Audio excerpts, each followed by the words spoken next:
क्या आपने कभी सोचा है कि ऑस्ट्रेलिया की टीम में एक के बाद एक खतरनाक तेज गेंदबाज आते रहते हैं, लेकिन भारतीय टीम में जसप्रीत बुमराह जैसे गेंदबाज मिलना इतना मुश्किल क्यों है? कपिल देव, जाहिर खान और अब बुमराह, क्या बीसीसीआई के सिस्टम में कोई कमी है? भारत के पास दुनिया की सबसे मजबूत क्रिकेट व्यवस्था में से एक है। आईपीएल है, घरेलू क्रिकेट है, एनसीए जैसी सुविधाएं हैं और देश में लाखों युवक क्रिकेट खेलते हैं। फिर सवाल उठता है, इतने बड़े टैलेंट पूल से लगातार वर्ल्ड क्लास फास्ट बॉलर क्यों नहीं निकल रहे हैं? और यहाँ तुलना ऑस्ट्रेलिया से करना दिलचस्प हो जाता है। ऑस्ट्रेलिया की क्रिकेट संस्कृति में तेज गेंदबाज को लंबे समय में बहुत खास महत्व मिला है।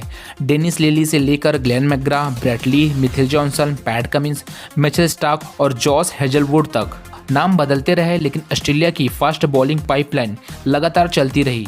लेकिन इसका मतलब यह नहीं है कि ऑस्ट्रेलिया के हर दौर में भारत से ज्यादा गेंदबाज रहे हैं। असल सवाल है उनके सिस्टम में तेज गेंदबाज तैयार कैसे होते हैं और उन्हें लंबे समय तक कैसे संभाला जाता है। भारत में समस्या सिर्फ टैलेंट की नहीं है।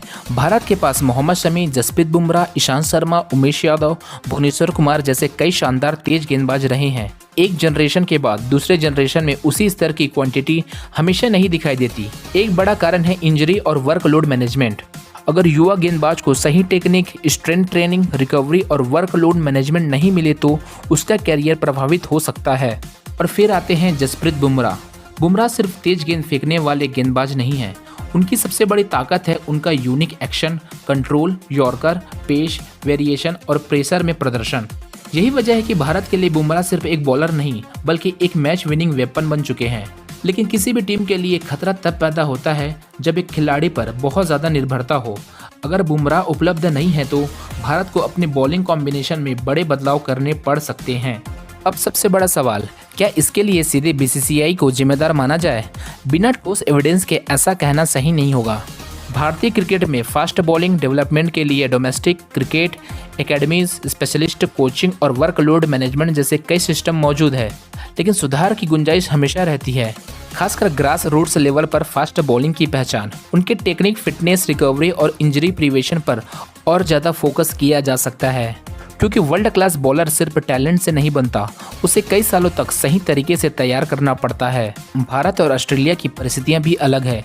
ऑस्ट्रेलिया में कई पिचेस और कंडीशन तेज गेंदबाजों के लिए नेचुरली चैलेंजिंग एनवायरनमेंट देती है। भारत में पारंपरिक रूप से स्पिन बॉलिंग को ज़्यादा महत्व मिला है। हालांकि भारतीय क्रिकेट में यह तस्वीर तेजी से बदली है और भारत के पास घरेलू और अंतर्राष्ट्रीय स्तर पर कई तेज गेंदबाज हैं। सही सवाल यह है कि क्या हम उन्हें लगातार वर्ल्ड क्लास लेवल तक विकसित कर पा रहे हैं? अगर भारत को आने वाले वर्षों में ऑल फॉर्मेट में एक अच्छी टीम बनानी है तो एक चीज बेहद जरूरी होगी, एक मजबूत फास्ट बॉलिंग पाइपलाइन। ऐसे पाइपलाइन जिसमें बुमराह के बाद सिर्फ एक नाम नहीं बल्कि 3-4 विश्व स्तरीय विकल्प तैयार हो। यही टीम को लंबे समय तक मजबूत बनाएगा। तो आपके हिसाब से भारत में वर्ल्ड क्लास फास्ट बॉलर की कमी का सबसे बड़ा कारण क्या है? Grass root system, injury management, coaching या डोमेस्टिक क्रिकेट? कमेंट में अपनी राय जरूर बताइए।